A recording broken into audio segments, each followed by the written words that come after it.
नमस्कार बच्चों, आशा करते हैं कि आप सभी लोग ठीक होंगे और अपने अपने घरों में स्वस्थ मस्त होंगे और अपनी पढ़ाई में व्यस्त होंगे। बच्चों, आज हम एक्सरसाइज 2.3 का क्वेश्चन नंबर 1 आपके सामने लेकर आ चुके हैं। एक्सरसाइज 2.2 तक हम पूरी कंप्लीट कर चुके हैं एनसीईआरटी क्लास 9th की। तो चलिए स्टार्ट करते हैं। चैनल ज्ञान 02 लास्ट पे आप सभी का स्वागत है। Determine which of the following polynomials has x+1 a factor. हमको ये बताना है इस क्वेश्चन में बच्चों, determine which of the following polynomials, मतलब जांच कीजिए कि इन पॉलिनोमियल्स में से किसका किसका फैक्टर x+1 है। तो बहुत सिंपल सा प्रोसेस है इसको सॉल्व करने का। इसी तरह इस एक्सरसाइज में 2 और 3 नंबर भी सम दिए गए हैं। देखिए बच्चों, ये जो x+1 है, यहाँ से हम x की वैल्यू फाइंड कर लें। तो सबसे पहले बहुत सिंपल है, जैसे x का 0 हमने आपको बताया है, अगर वीडियो आपने नहीं देखा है जरूर देख लें। जैसे x+1 = 0, तो x की वैल्यू क्या आ जाएगी? -1। बच्चों, x की वैल्यू आ जाएगी -1। ये उधर जाएगा तो प्लस की जगह क्या हो जाएगा? माइनस। एक चीज़ और ध्यान दीजिएगा कि कभी भी अगर आपको वैल्यू प्लस माइनस में दे रही है तो ही आप उसे 0 में कंपेयर करेंगे। अगर मल्टीप्लाई में है तो वो अपॉन में जाएगी, अगर अपॉन में है तो वो मल्टीप्लाई में जाएगी। ये आप ध्यान रखिएगा। और कभी हो सकता है कि इस तरह अगर आपको वैल्यू दे दे तो x = 2 या -3 या 4 कुछ भी दे दें, तो देखिए अब ये तो x की वैल्यू पहले से ही दी है, तो कहीं इसको आप कहीं इधर उधर नहीं कर सकते। ठीक है, यहाँ पे देखिए हमको x के साथ प्लस माइनस या मल्टीप्लाई डिवाइड में मिलेगा तो ही हम 0 से कंपेयर करेंगे। हमको वैल्यू x की निकालनी होती है और यहाँ तो ऑलरेडी पहले से x की दिए हैं, तो आप डायरेक्ट इस वैल्यू को पुट करेंगे। ठीक है, चलिए स्टार्ट करते हैं। अब बस इतना ध्यान देना है आपको कि ये जो वैल्यू आपने निकाली है ये इन्हीं पॉलिनोमियल्स में रखते जाएं x के प्लेस पे। ठीक है, जैसे हमने आपको बताया था, और जिसमें रिजल्ट हमारा 0 हो जाएगा वही उन्हीं पॉलिनोमियल्स का x+1 एक फैक्टर है। ठीक है, हमको x = -1 इन सभी पॉलिनोमियल्स में रखनी है x की जगह पर वैल्यू, और जिनमें हमारा पॉलिनोमियल 0 हो जाएगा उन्हीं पॉलिनोमियल्स का फैक्टर x+1 होगा, अदरवाइज नहीं होगा। ठीक है, तो चलिए पहला करते हैं। x³ की जगह पर हम क्या लिखेंगे? -1 का क्यूब, क्योंकि 3 टाइम है तो यहाँ पे भी 3 टाइम, फिर -1 का क्यूब स्क्वायर हो जाएगा बच्चों यहाँ पर, प्लस -1 और +1। अब देखिए -1 को जब 3 टाइम मल्टीप्लाई करेंगे तो पावर ऑड है माइनस पर, तो माइनस आता है। याद रखिए, अगर कभी घात की संख्या माइनस पर विषम है, ऑड है, तो हमेशा रिजल्ट हमारा माइनस आएगा, और अगर कभी माइनस पर हमारी जो पावर है, घात की संख्या सम है, एवन नंबर है, तो हमेशा रिजल्ट प्लस आता है। तो यहाँ पे देखिए 3 हमारा विषम होता है तो -1 आ गया। 1 को चाहे जितने टाइम आप मल्टीप्लाई करें 1 ही आता है। यहाँ पर देखिए स्क्वायर है, स्क्वायर मतलब माइनस इंटू माइनस प्लस हो जाएगा, पावर एवन है आपकी, सम है। अब यहाँ पे प्लस हो गया, प्लस और प्लस का मल्टीप्लाई प्लस आएगा, प्लस माइनस -1 और +1। देखिए ये प्लस और ये माइनस कैंसिल आउट, ये प्लस और ये माइनस कैंसिल, तो यहाँ पे रिजल्ट क्या मिला? 0।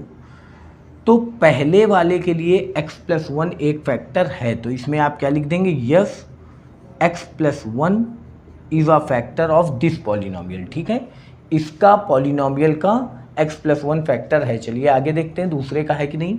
यहाँ पर रखें -1 की पावर 4 प्लस -1 की पावर 3 प्लस -1 की पावर स्क्वायर प्लस -1, और यहाँ पर 1 है, यहाँ x नहीं है इसलिए -1 नहीं रखना। आप देखिए यहाँ पे माइनस की पावर सम संख्या है, एवन नंबर है, तो प्लस आ जाएगा, तो 1 1 जा 1 प्लस का आ जाएगा। यहाँ पे क्यूब माइनस आएगा, माइनस को जब 3 टाइम मल्टीप्लाई करेंगे तो माइनस आएगा, माइनस प्लस माइनस का 1 हो जाएगा, यहाँ पे प्लस आ जाएगा, प्लस और प्लस प्लस का 1 हो जाएगा, प्लस माइनस -1 और ये +1। देखिए ये माइनस, ये प्लस, ये माइनस, ये प्लस, यहाँ पे 1 आपका रिमाइंडर बच गया।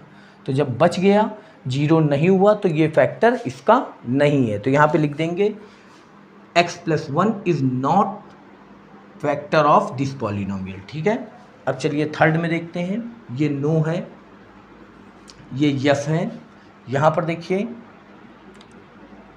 -1 की पावर 4 प्लस 3 -1 की पावर क्यूब प्लस 3 -1 की पावर स्क्वायर। देखिए x पर वैल्यू है, इसलिए x पर ही पावर लगेगी।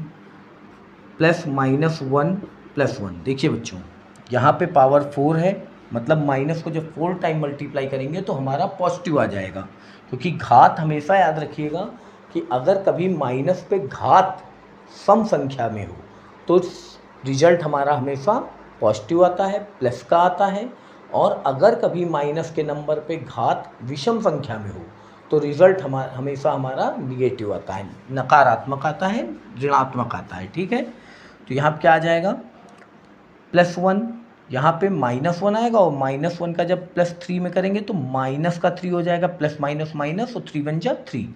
यहाँ पे देखिए प्लस आएगा, प्लस प्लस प्लस 3 वन जा 3, प्लस माइनस माइनस 1, और यहाँ पे प्लस 1। देखिए ये और ये कैंसिल आउट हो जाएगा, यहाँ पर ये और ये कैंसिल आउट आ जाएगा, 1 हमारा फिर रिमाइंडर बच गया, तो ये भी नो होगा क्योंकि 0 के इक्वल नहीं हुआ। चलिए यहाँ देखते हैं, इस सवाल में आप इसको दो तरफ कर सकते हैं, चाहे आप यहाँ पर वैल्यू रख दें तब मल्टीप्लाई कर दें, या आप पहले इसको सिंपल कर लें। देखिए x cube minus x square, यहाँ पे प्लस माइनस माइनस और 2 से होगा 2x minus plus minus √2x हो जाएगा, और प्लस √2। चलिए अब इसमें हम वैल्यू रख देते हैं, x के स्थान पे -1 रखना है, -1 का क्यूब माइनस -1 का स्क्वायर माइनस 2 -1 माइनस √2 -1 मल्टीप्लाई में हो जाएगा प्लस √2। ठीक है, चलिए देखिए यहाँ पे -1 आ जाएगा, यहाँ पे माइनस माइनस प्लस, प्लस -1 हो जाएगा, यहाँ पे माइनस माइनस प्लस 2 हो जाएगा, यहाँ पे माइनस माइनस प्लस √2 हो जाएगा, यहाँ पर प्लस √2 हो जाएगा। तो अब देखिए यहाँ पर ये माइनस का 4 हो गया। ठीक है बच्चों, यहाँ पे minus minus plus minus minus हो जाएगा, यहाँ पे ये माइनस √2 ऐसे ही रहेगा, ये यहाँ तक -4 हो गया हमारा, ये हो जाएगा प्लस का 2√2, तो 0 के इक्वल नहीं है, इसलिए इसका भी x+1 फैक्टर नहीं है। तो आप समझ सकते हैं बच्चों कि सिर्फ 4 पॉलिनोमियल्स में सिर्फ फर्स्ट नंबर का x+1 फैक्टर है और 3 में फैक्टर नहीं है। इसका सम नंबर 2 हम नेक्स्ट पार्ट में लाएंगे आपके सामने। अगर चैनल पर फर्स्ट टाइम आए हैं तो चैनल को सपोर्ट करें। नमस्कार।